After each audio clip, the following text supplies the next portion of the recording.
From the Meagan Islands to the city-states of Eorzea to the distant land of Tyrell via the magic of podcasting, this is episode 67 of A Podcast Reborn, a show celebrating our journey in the past, present, and possible future of Final Fantasy XIV. This episode is being recorded on Sunday, April 6th of 2025.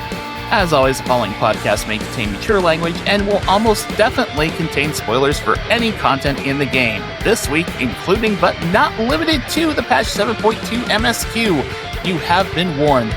My name is Brian Black, otherwise known as Ro, and with me, as always, are my two wonderful co-hosts. First off, we have our resident Chaos Gremlin, Savage Raider, Dayquil Drinker, and a cat mom who never forgets to bring her crochet to Praetorium. Hi, Meagan.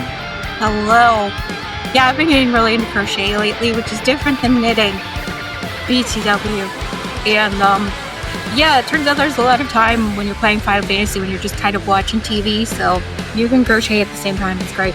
I kind of wish I was still playing WoW, because I would have been on those flight pads, just crocheting up a storm. Such creation was truly your intention. Yes. Also with us, of course, is the old man machinist, blogger, and a man who wants to unwrite all the unwritten rules of baseball. Hi, Brandon. It's true. It's true. They annoy me. I don't know why. I don't even like baseball all that much. But we're not here to talk about baseball. We're here to talk about Final Fantasy XIV. And did you guys hear about the two-headed Mamul Jah that was trained as a rogue? No. Yeah, well, the guy finally got his soul crystal. Now he's a ninja Jah. I like it. Oh man. Okay, that was decent. That was fantastic, and you know it. Well done. I'm on Dayquil, so Yes, anything will please me. This is the one out of this is one of the 4 out of 5 episodes that Meagan is on Dayquil, so you have it. Oh no. It's true. The statistics don't lie. I crunched the numbers. This is my third day being sick, which I don't know why is the worst one. But yeah, we went outside. We went to the grocery store. A child sneezed in my vicinity, and I was like, "Oh no!" Oh no! We came home. Everything was fine for a day, and then, of course, it settled in. Sorry, I have tea. I'm stirring it. That is what that sound is. I gotta put honey in my tea or I'll die. I know this mic is very intense. I've had this mic since I was a World of Warcraft podcaster, and apparently they don't make them like this anymore. This is an ancient blue Yeti. Apparently the new Yeti ones are poopy. I mean, that's what Word says anyway. You say that, and yet I'm using one of the newer Blue Yetis right now. Well, I'm just saying what I've been told, man. I don't know shit about that.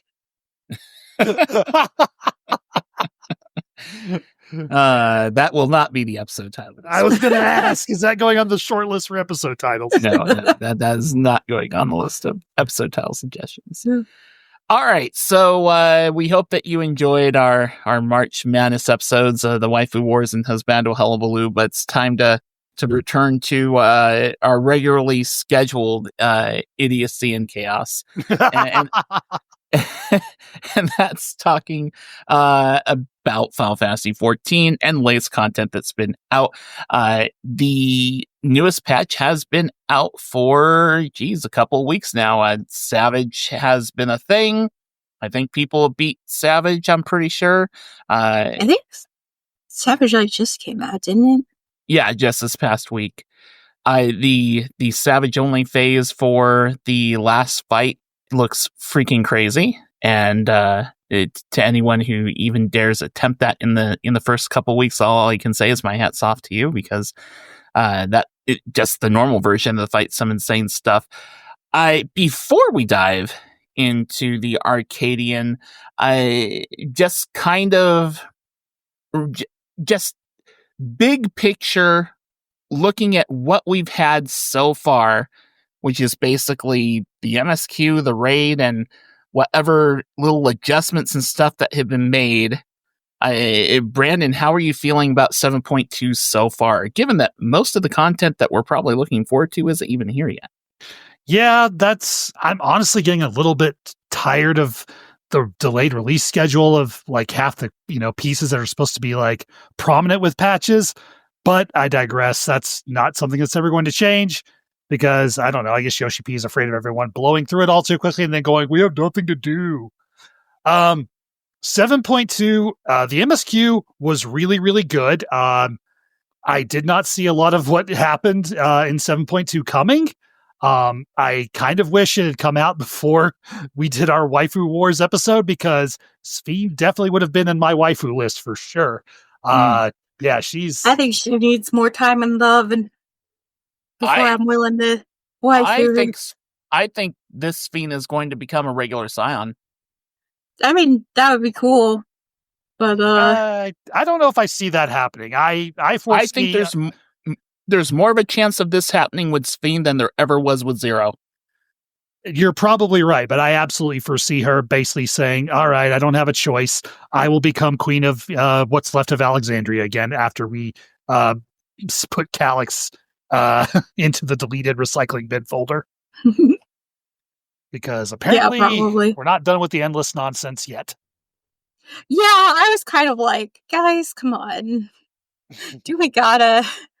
But I'm also, I don't know. I feel like everything was wrapped up with such a neat little bow at the end of the MSQ, and now they're like, I have one more thing. And I'm like, come on, damn it. I don't want any more endless crap. I'm tired of them. I don't like them.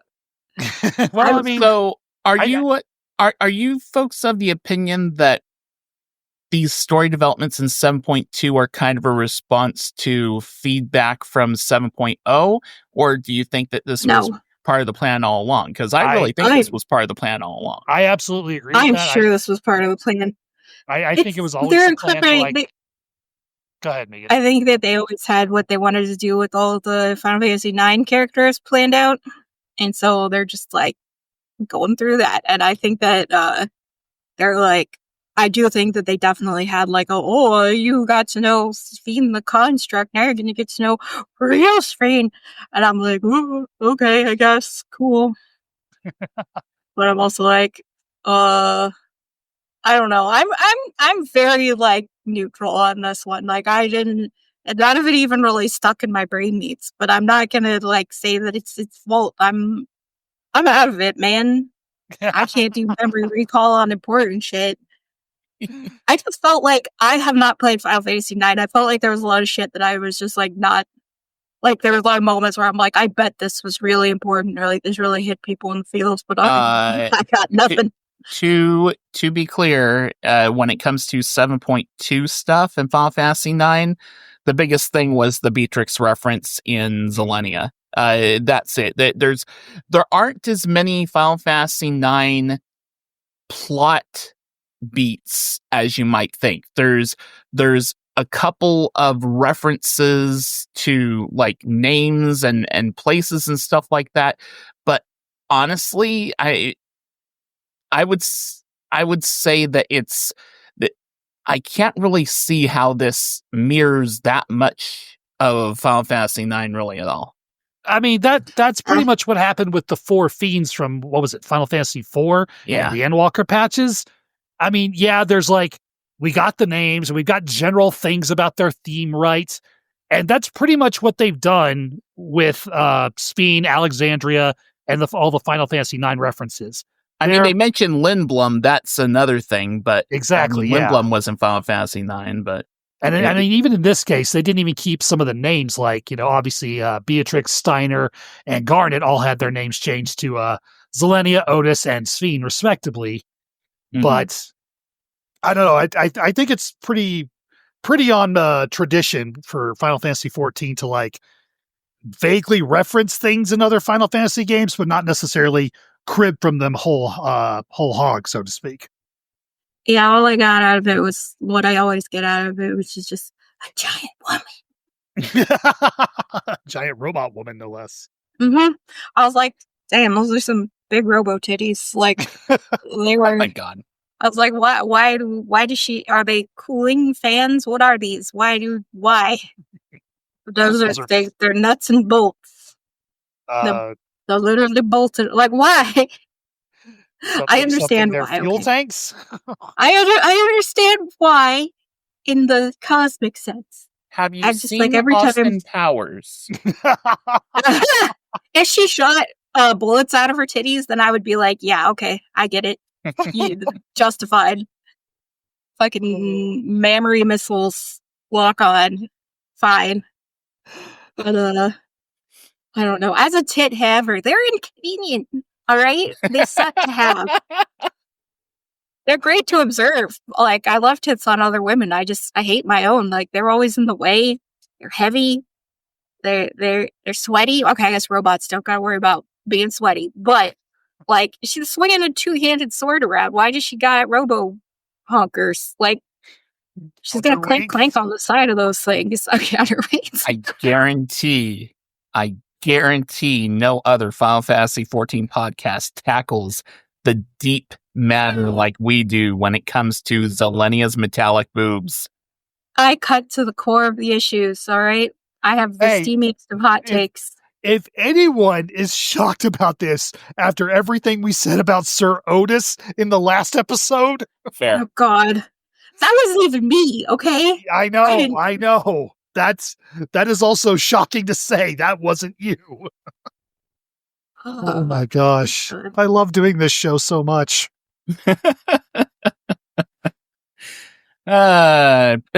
Easily the most degenerate Final Fantasy 14 podcast there is, and it's fine. Yeah, I'll take my accolades. But I would say, like, for myself, I thought that the 7.2 MSQ I enjoyed the story of the 7.2 MSQ more than I did, I'd say 2/3 of everything we'd had before in Dawn Trail's MSQ. And really?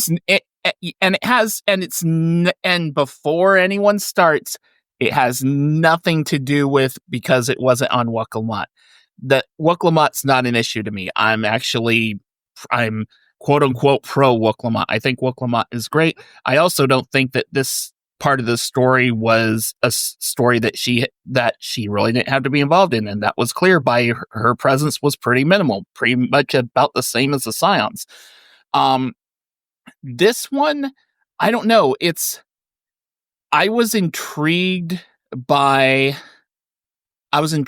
by the melodrama. I was intrigued by the situation of the original Sphene, kind of being Captain America, Steve Rogers, as it were, just being a ruler, like, out of time. It's like she's in Alexandria, but it's not the Alexandria she remembers. The place has outgrown her, and she's trying to reconcile who she is and what her part is in things now.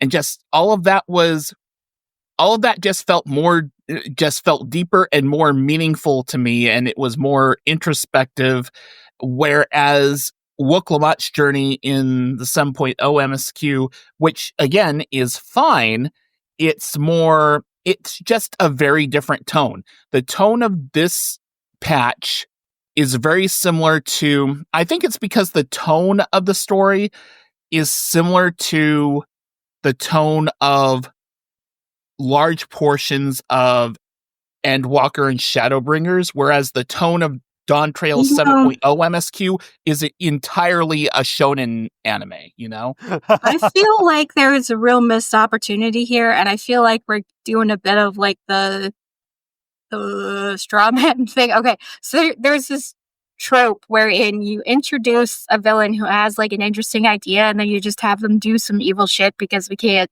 deeply discuss what the fuck they're talking about. If we'd had Construct Sphene trying to do her endless shit, and we had real Sphene being like, what the fuck, you can't kill everybody, that's fucked up, stop it, then we could have had like a really interesting conflict between the two of them. We sort of have that with Evil Sphene, but now she's just Evil Sphene, so we don't really have to like consider. We don't even have Evil Sphene though. Well, yeah, now Evil Sphene's out of picture. Evil Sphene's done. Well, is she? I don't know.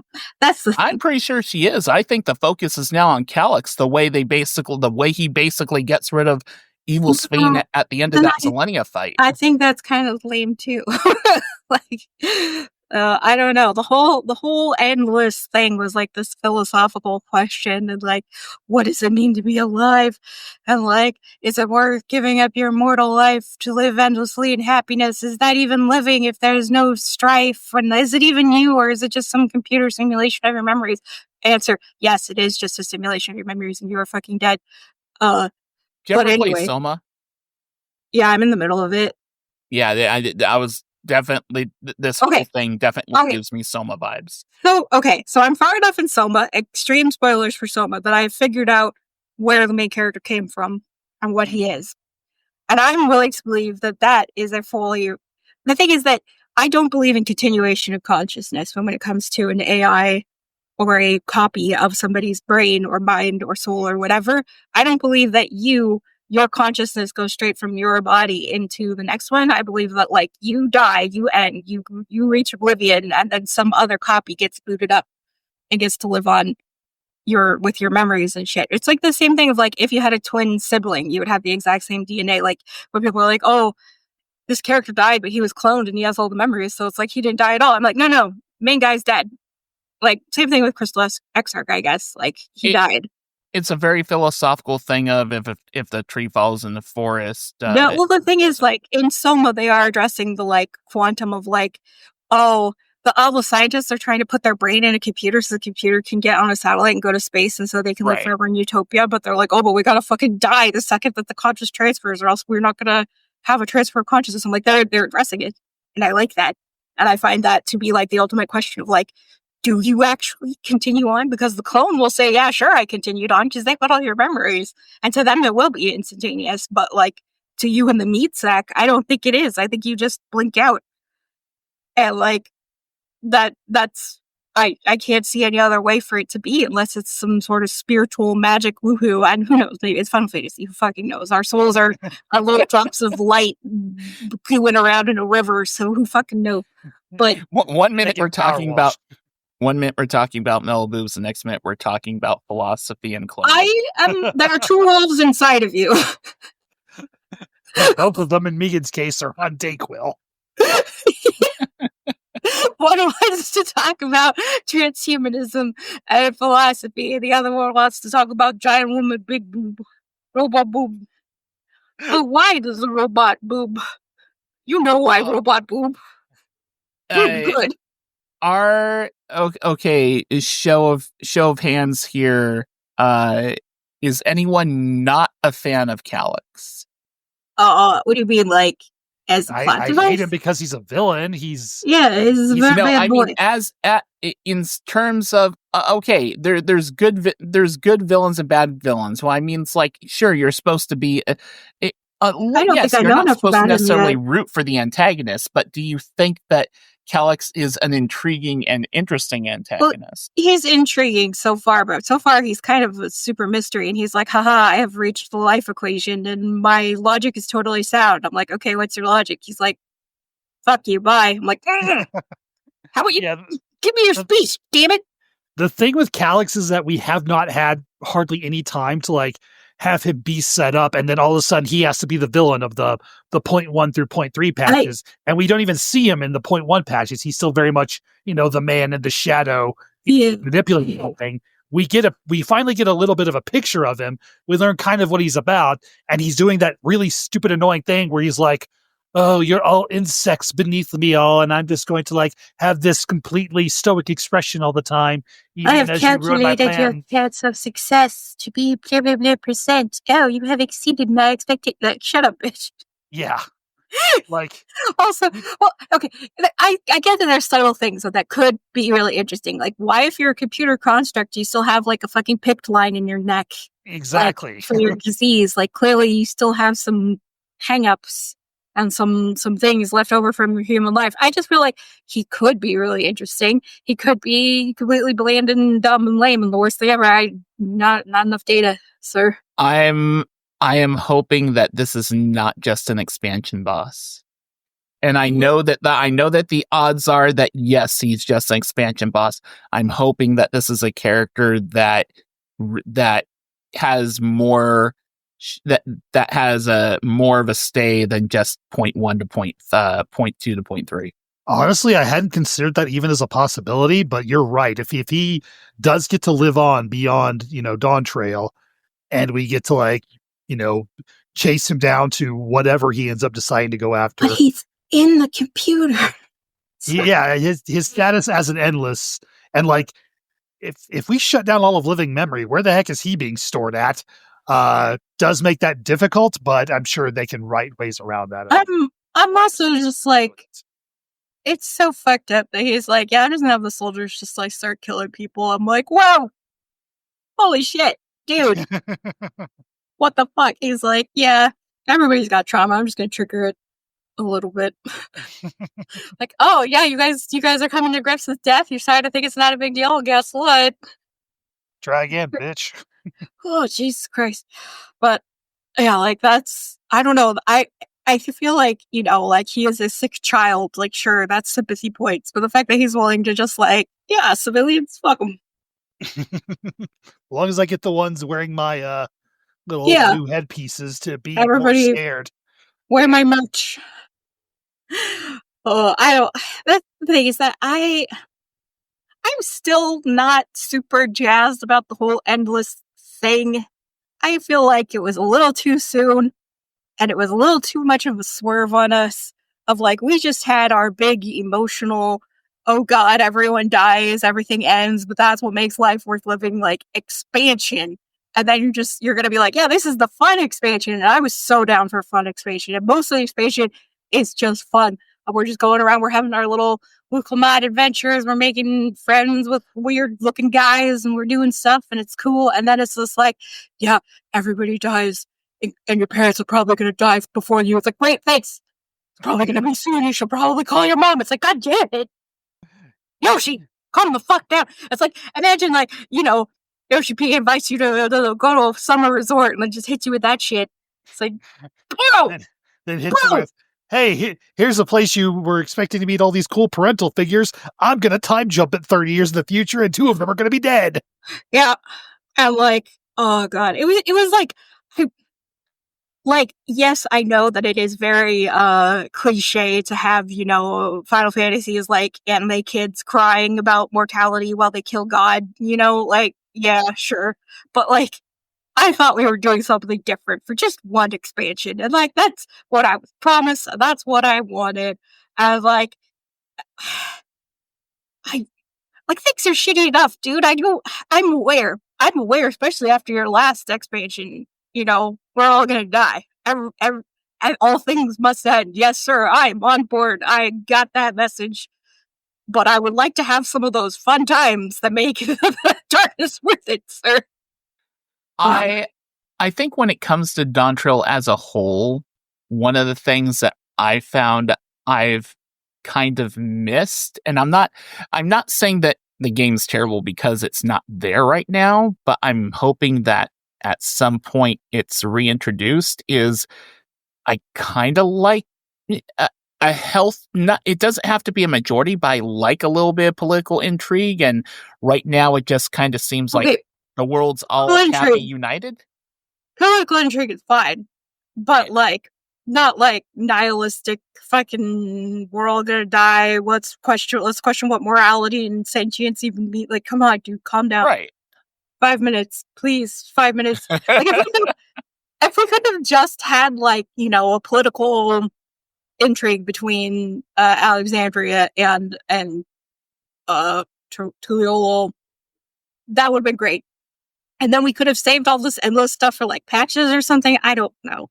It just felt so random at the end, and it was spicy hot take. Zoalgia died too soon. Yeah, I agree with that. But also they used him to be aha, now the conflict is over because Zoalgia was the one evil guy. And I hate that fucking trope so much. It's oh yes, an invading army is trying to colonize our planet, but don't worry, if we kill this one motherfucker, everything will be fine. Well, I mean, most of his soldiers are robots, so. And unfortunately, we don't. The only other baddie that's doing stuff we won't get to learn about till 7.3 when the Alliance raid continues. Yep. Yeah. No. the thing is that, like, I just wanted to have fun. That's it. I just, And like, Ishikawa was not prepared to let you just have fun. I'm fine if we have like some dark moments. I'm just like, do we have to have like a whole series of quests with a fucking countdown clock to someone's mom who's gonna die right in front of them? Like, Jesus Christ, dude. Some people in your audience are actually grieving, and like, this is not helping the process as much as you probably think it is.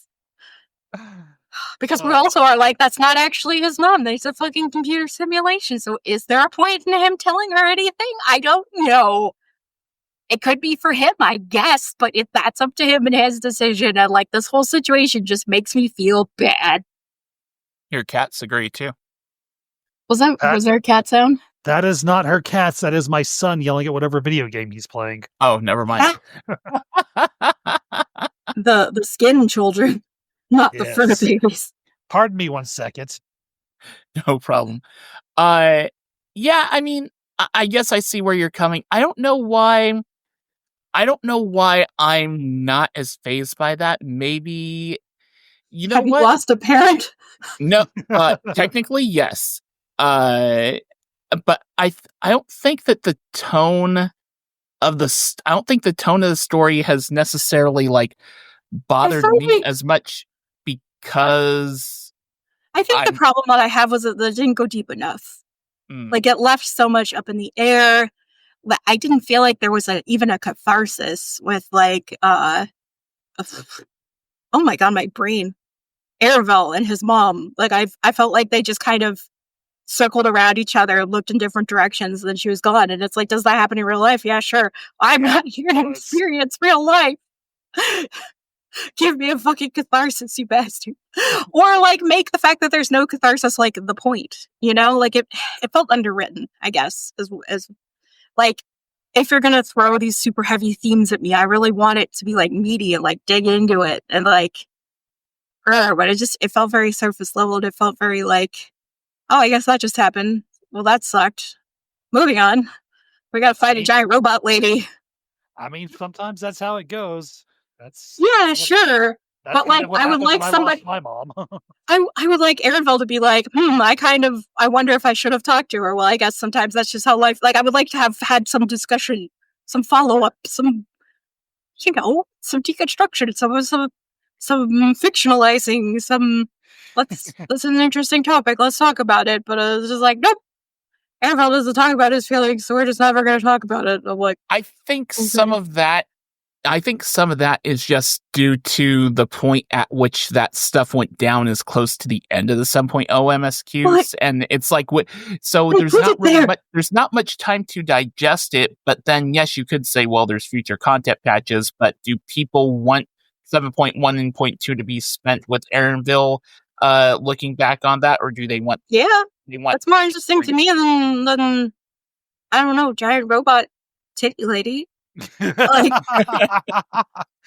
I think in an ideal world, it would be nice if 7.1 and 7.2, if there were optional quests, kind of like, you know how with the raid series we had that sub quest with the heck dies and such, where you get like background on the bosses.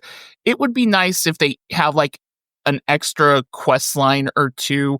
Like, there could be a quest line that's instead of Tataru's grand endeavor. Yeah, that's exactly what I was thinking. The side story could be Aaronville's adventures, and you follow Aaronville as he's doing his exploring and stuff. And along the way, you have those moments where he's reflecting on him and his mom. Yeah, I feel like there wasn't a lot brought up that like we didn't already cover in Endwalker for the most part.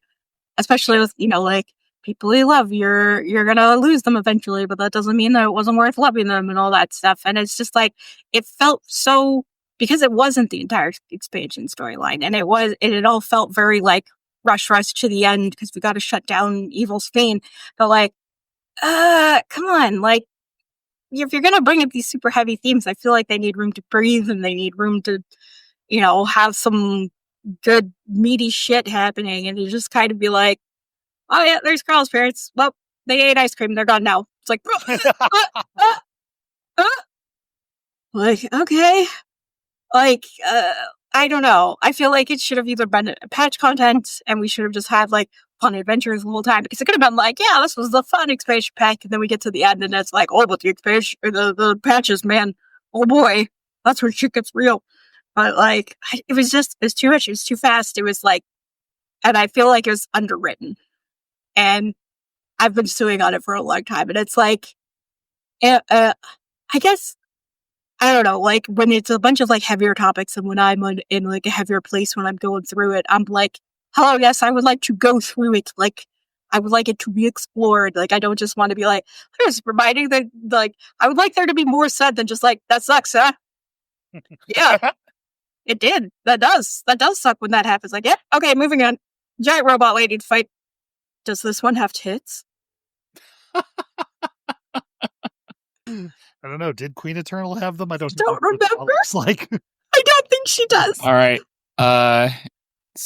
Stand by. I will search for a pic of Queen Eternal on Final Fantasy 14 to confirm or deny whether or not she has boobs. Not really.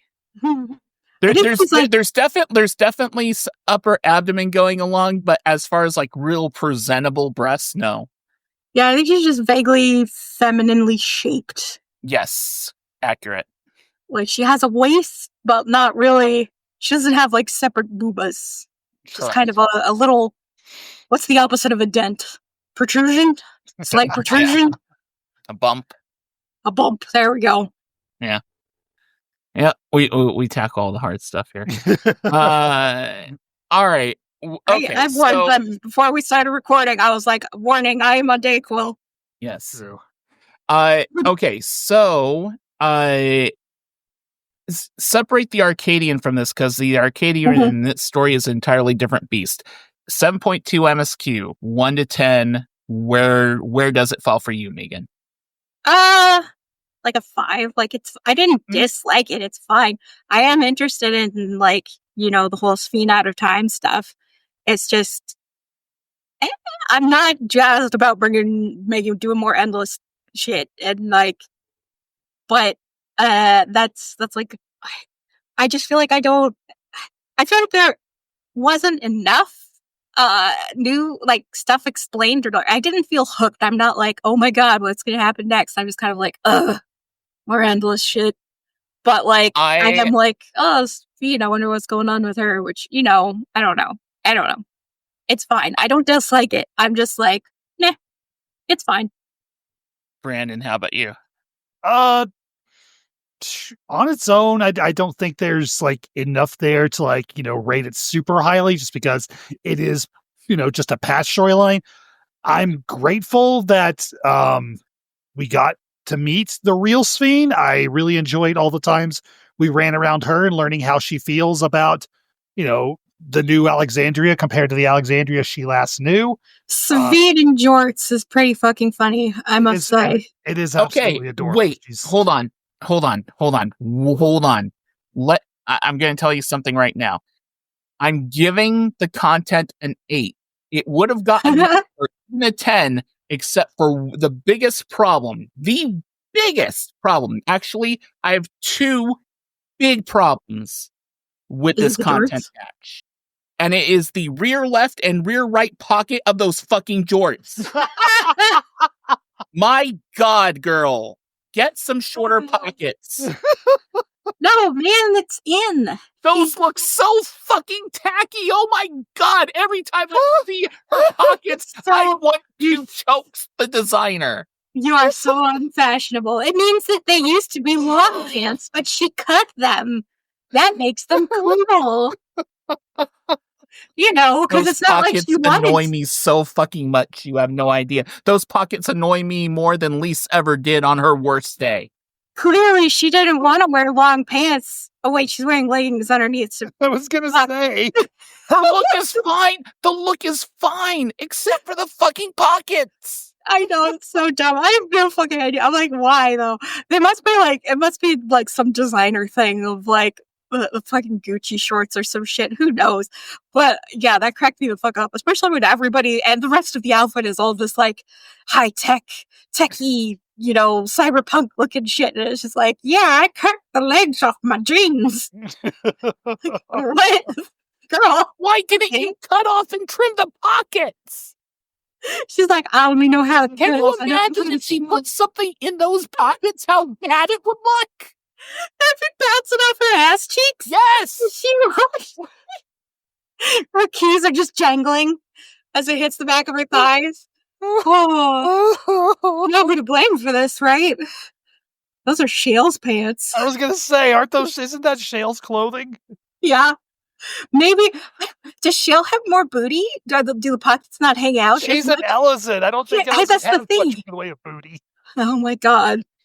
Shale, you should know better. All I can say is the episode title of this show will probably involve pockets, but the episode title will not be Hot Pockets because those are not hot pockets. Could be like your Royal Jortness. Oh God, Ned. Oh. The Queen and the Jorts. The Canadian, But yes, you did bring up a very good point though, really quick to Brandon. How pleased were you that Shale spoke as much as she did in this patch? That was what I was actually trying to address. Oh my God. Also, I probably should bump this up to an 8 just because of how much Shale talking we got. She sounded so bored for the entire dungeon. I was cracking up.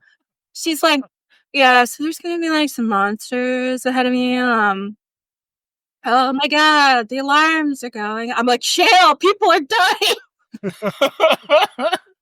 I just said that's her voice. She just is like has a particularly calm demeanor about her. I don't know why. Like I said, I can't explain all of the myriad reasons why I consider this woman so attractive, but there it is. I don't understand it. She's pretty. Her voice is nice. I'm happy she got to talk a bunch. If it was a dungeon narrated by Lena, I would be, or Aaronville, I'd be all on board. I mean, it's friggin' like Nordic accents, man. I don't even know what country it's from, but I want to go there. As soon as I heard Shale have some like voice lines, I had sent a Discord message to Brandon, and I'm just like, you're going to be happy. And I was. Honestly, and then when she ends up being your navigator in the dungeon, it's like, that was pretty nice. Honestly, you mentioned that, Sphene seems like a perfect addition to the Scions. I think I want Shale instead. Like, she wraps up being done with whatever Oblivion's like, going on. She's like, I want to go see the world, and you guys are in the middle of all kinds of weird shit. I want to join. I feel like at the very least, Sphene is going to be playable in a trust. Because they're talking about, like, she's going to go get her grimoire and study up and stuff.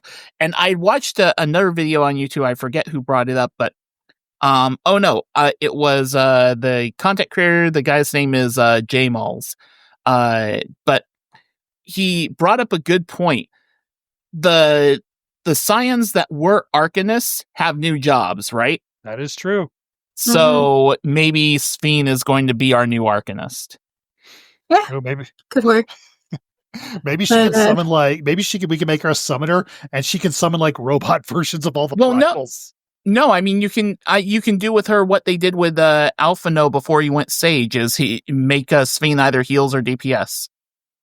Yeah, I suppose that's also true. Yeah, I just want pointing versions of the primals. What was the thing? I'm like, oh, you want to become a summoner, girl? You're gonna have to do some weird shit. Let's go. Let's go talk to all the allied societies. We'll get them to something for you to kill, so you can learn. That's what I was saying. I'm like, well, now that summoning's not fucked up anymore, can like anybody be a summoner? Or like, do we gotta like get the Ixal together and be like, hey, can you summon your bird waifu real quick and just like let my friend bathe in her ether for a bit? Like, well, how does that work now? But the other thing the Lord was saying was that because the Lalafell came from our world and to the Alexandria world, I can't remember. I think it's the ninth. They keep saying the ninth because it's the ninth game. But that's why they have Arcanism, because it's the same Arcanism got branched off into two worlds through the little potato people. The Milala. Yeah. I can't remember. What do they call them in Milala. Milala? Okay. Yep. Sure. Lala, everybody lala. All right. Any other MSQ things people want to bring up before we shift over to Arcadion? The trial fight was really hard. It was okay. I thought it was hard, but I'm also I think I only had one. I think I only had one wipe. I think that I'm fucking up a lot while I'm doing these raid fights, but I think that is no measure of their actual difficulty or quality at this time.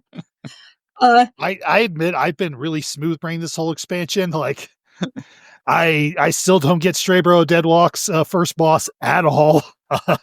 I wiped trying to do the final boss of the dungeon in 7.2 a bajillion times because I can't work around the freaking trust NPCs not moving out of my way when I frantically run to what I think is a safe spot. And oh no, freaking I don't even remember who's in that dungeon with us. Honestly, put Alize in your party and follow her.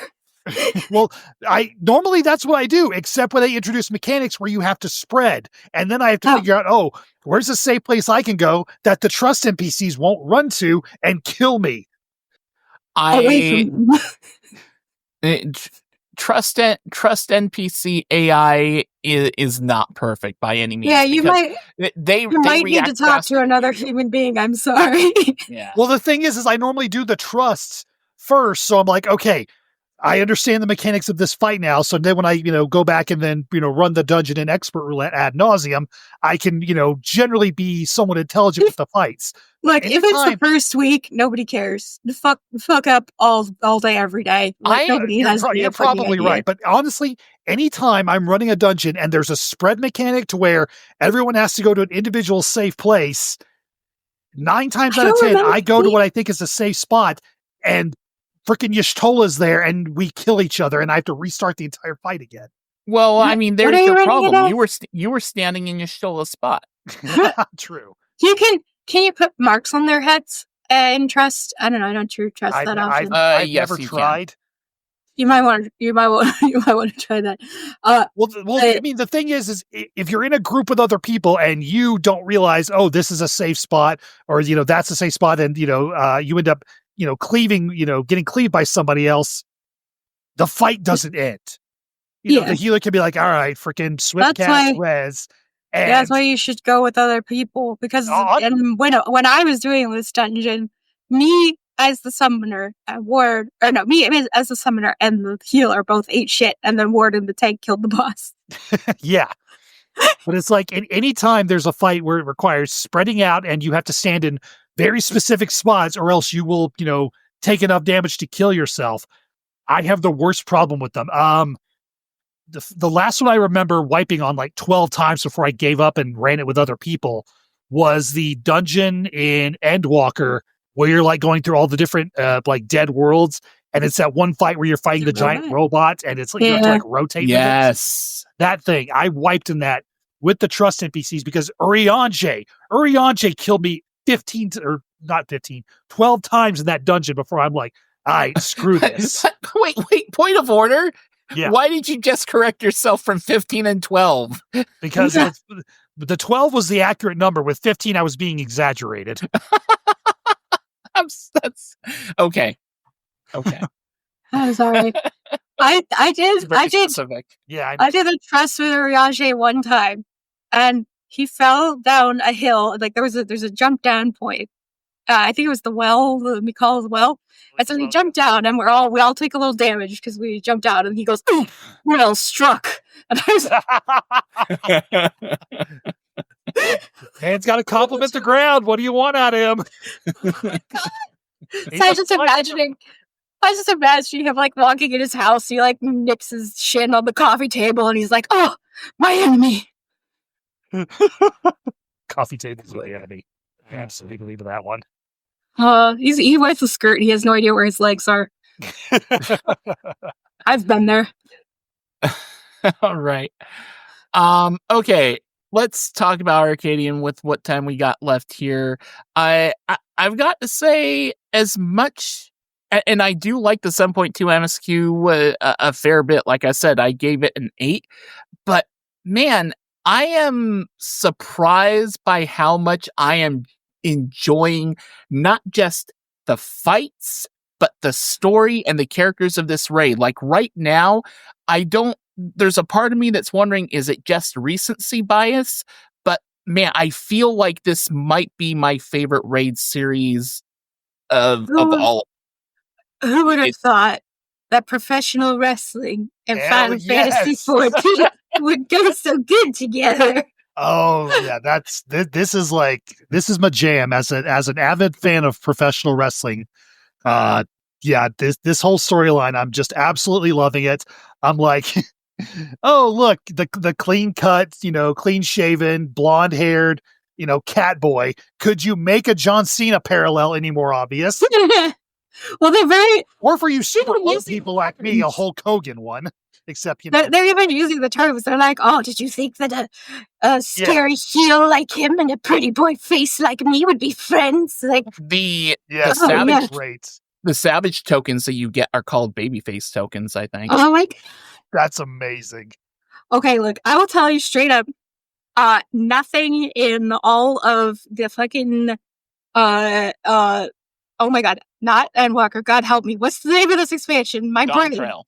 Nothing in the Dawn Trail entire MSQ made me cry so much as a little baby kitten running up to his dead owner. I was like, no. Because literally when he was like, oh, when they tell him about it and he's like, freak out, and then it's like, yeah, I'm going to fight you. I'm like, who's going to take care of your cats? How are your cats going to know what happened to you? And so I literally, I was crying many tears. The sound of the cats. Oh my god! And I was also like, I kept thinking about it, and it kept making me cry. Of like, did his friend bring his cat to see his body so the cat would understand that he died? Because otherwise, they would think that they just abandoned him. Like, oh no! Don't do this to us. See, that's the kind of tragedy that I'm down for. Square. Yoshi.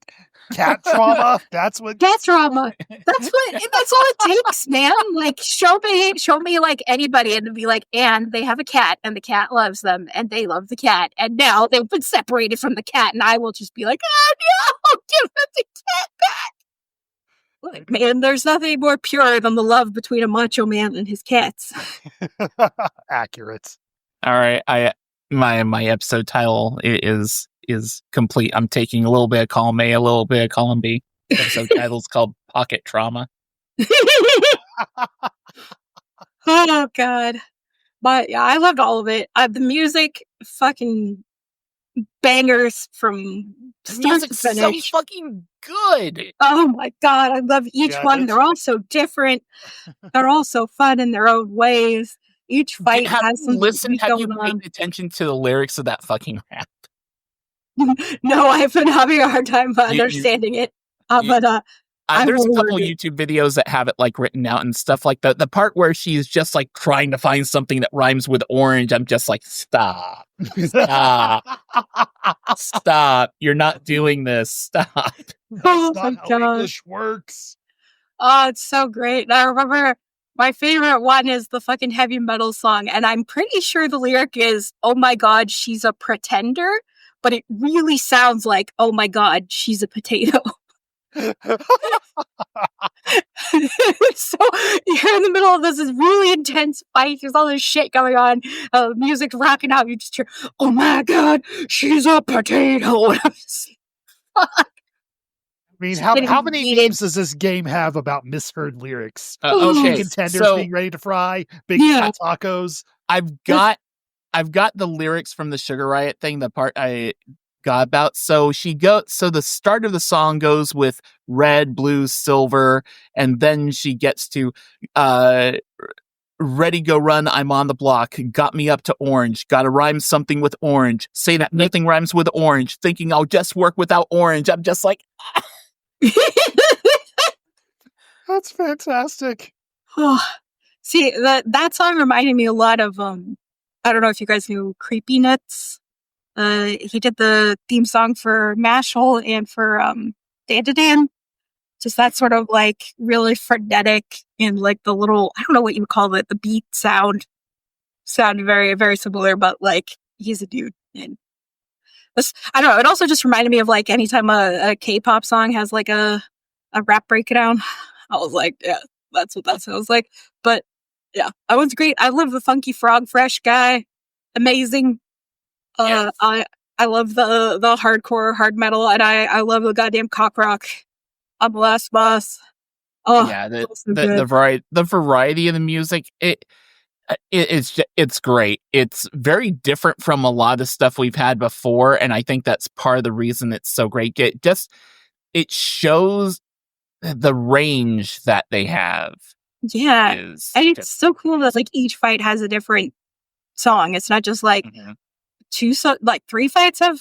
I'm trying to remember. In the last one, I remember like Black Cat's song was basically no going back, but without lyrics. Right. And, like, the first and the fourth one were pretty much similar. Yes. Yeah. Which makes but sense. Also, they're sisters.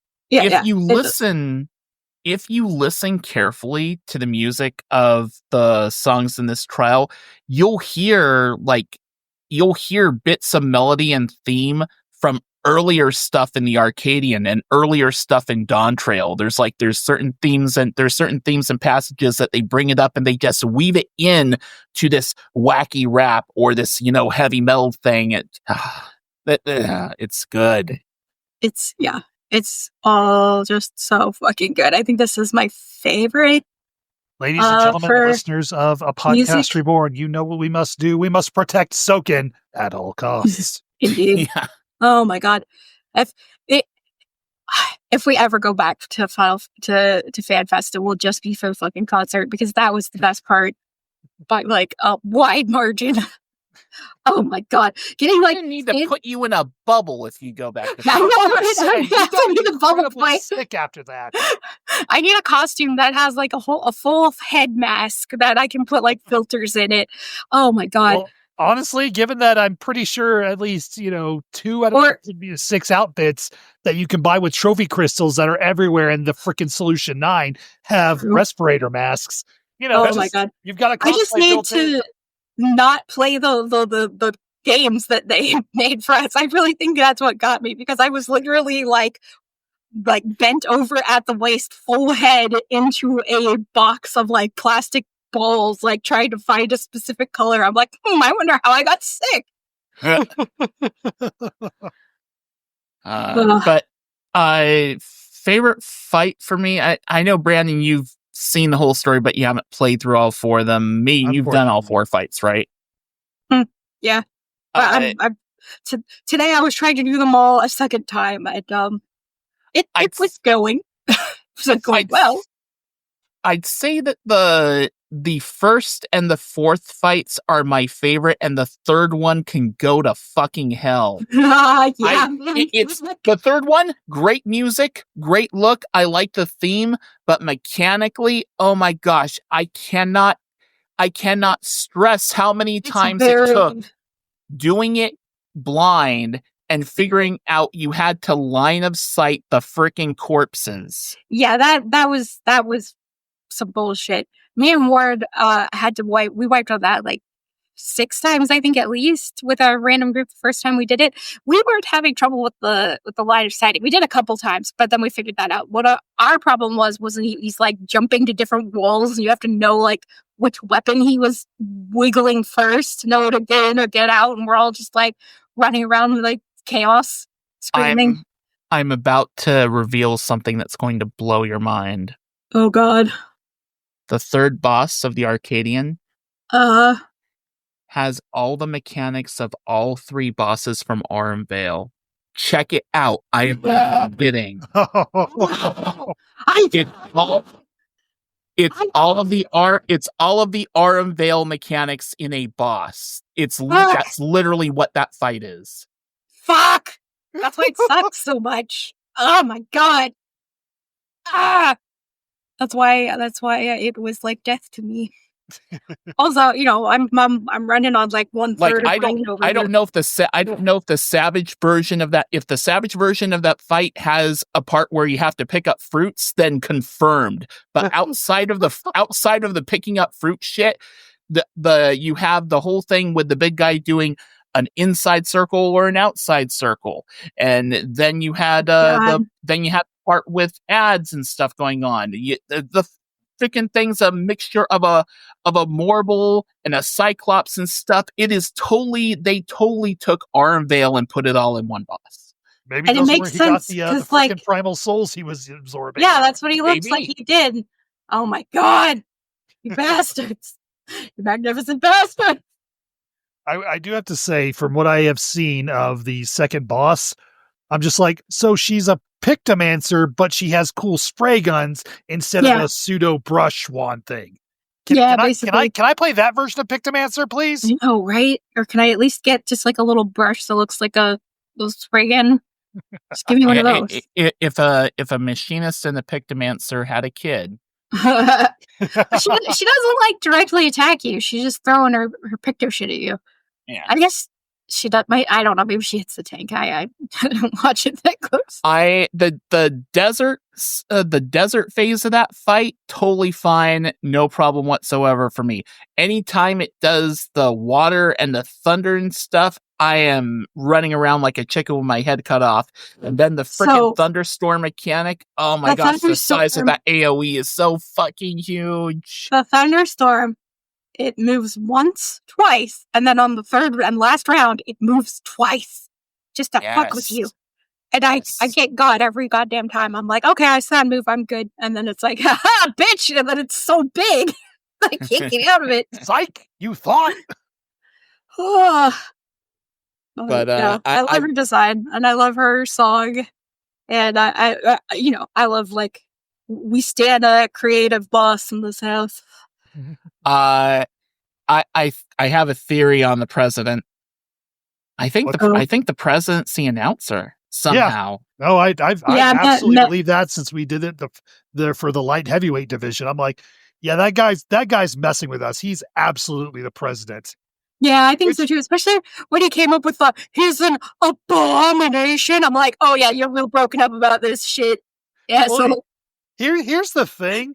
I don't know like how into like old WWE you guys are, but back when I watched it, I'm like, oh yeah, there's Vince McMahon. He's just the play-by-play guy on commentary, and then you find out, oh no, he owns the entire company and always has. It's like, oh my God, that's true. Yeah, I'm not into wrestling, but I watched, Super Eye Patch Wolf videos about wrestling. God, he is the president, isn't he, man? Yeah. Also, absolutely. Also, it would make more sense than them just throwing in some random dude at the last minute. Yeah. But I wonder if the wrestlers know, or does he like talk to them through a screen or something? It would honestly not surprise me because otherwise, I'm fairly certain Mr. What the heck is his name? Howling Blade. I can't remember his real name, so I'm calling him by his stage one. Not going to break kayfabe here. I'm pretty sure Howling Blade would have said something because don't we have him and the announcer guy in the same room at one point? And Yana and the guy are in the same place. Yeah, I mean there's that too. Yana or Eutrope would have said something if they did that. I feel like the fourth fight in the third raid is going to be like him in like some big super Aztec suit, something like that. It'll be him with his evil heel stable of all of his remaining fighters interfering constantly. Let's just go full wrestling trope with it. Oh yeah. Yeah, I'm also like, dude, why don't you want us to cure your fighters? Like, oh yeah, he's definitely got his own reason for wanting to keep this nonsense going. Or he could just be an evil crazy man, which is what Vince McMahon is. Spoiler alert. True. Well, I think suffice to say, it sounds like we're all pretty much enjoying the content and stuff. The funny thing is, as much as I enjoyed all this, like the story stuff and such was great. The encounters were great. am I going to be playing a lot of Final Fantasy 14 between now and 2 or 3 weeks from now, though? Probably not. But once Cosmic Exploration is out, game fucking on. I'm gonna want to get. I want the fucking glamour from this place. Yeah, absolutely. I took a really extended break for most of 7.1 just because of burnout and other mental health issues. Sure. So unfortunately, when I was doing the MSQ, I didn't have the item level to do either the dungeon or the trial fight. I had to go spend what little tomestones I have on one accessory and then call my crafter friend up and be like, help, please. He's like, I'll go buy whatever you can't gather off the market board. I don't care how much it costs. So yeah, that took me a while to get through. I'm like, oh yeah, the sins of not playing through most of the last patch have come to bite me in the butt. Well, I think that will pretty much do it. Is there anything any of you want to bring up before we were done? Is there anything we're missing or talking about that was weighing on you? I don't think so. I think we covered everything. Nope. All right. If there was, it's gone. Yeah, it has been lost to the Dayquil. Yes, drowning in Dayquil. Right. Well, then I think that is going to do it for episode 67. We will be back probably. I'm thinking the next one's probably going to be about a month from now because I do want to wait until Cosmic Exploration is in to kind of get in on that, because between now and then, there's not really a whole lot of new stuff going on, and we've pretty much talked about all the stuff that's come out in some point.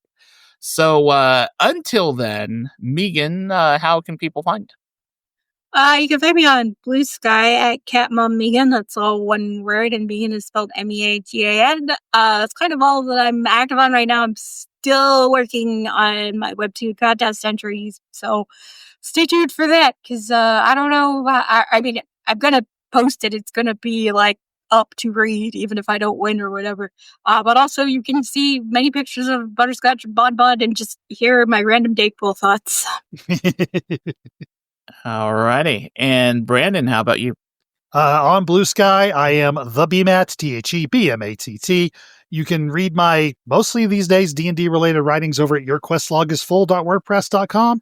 And you can catch me on +5 to Hit. It's a D&D live play podcast where, we've been having a lot of fun with this random little side adventure we've been going on. And I'm sure Ro's been enjoying not having to run everything for a little bit.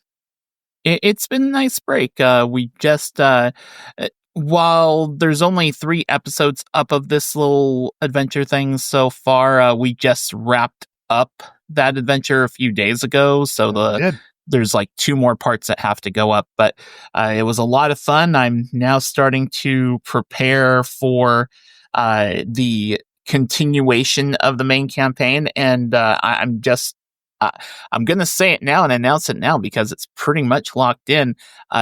Joining us on +5 to Hit after this little adventure wraps up, we have a couple people from this podcast, and you may say, well, yes, but you and Brandon are a couple people from this podcast. And it's yes, that's true. But I have extended an invitation to Meagan and Ward to participate in our little game, and they're going to have characters in the game too. Yay! I'm very excited. Me too. I can't wait. As for myself, you can contact me by contacting the show on Blue Sky, which is at A Podcast Reborn on Blue Sky. You can also email us at apodcastreborn@gmail.com as well. The theme music for the show is provided by Husky by the Geek. A link to his YouTube channel will be included in the show notes. And of course, any Final Fantasy 14 derivative music or any other Final Fantasy music here on this podcast belongs to Square Enix, and no copyright infringement is intended. That is going to do it for episode 67. We're looking forward to talking about Cosmic Exploration and more on our next episode. Until then, for Meagan, for Brandon, and of course for Butterscotch and Bonbon, this is Brian Black. Until next time, may your loot rolls be high, your glamour fantastic, and your duties always complete. Brandon. Speaking of Pictomancers, why did the Pictomancers get angry when I called them all lazy? Why? Well, apparently they don't all like to be painted with the same brush. Not as good. I know. It was a last-minute addition. I was like, I need a Pictomancer joke. Let's do it. 1 out of 2's not bad. Goodbye, everybody. Bye.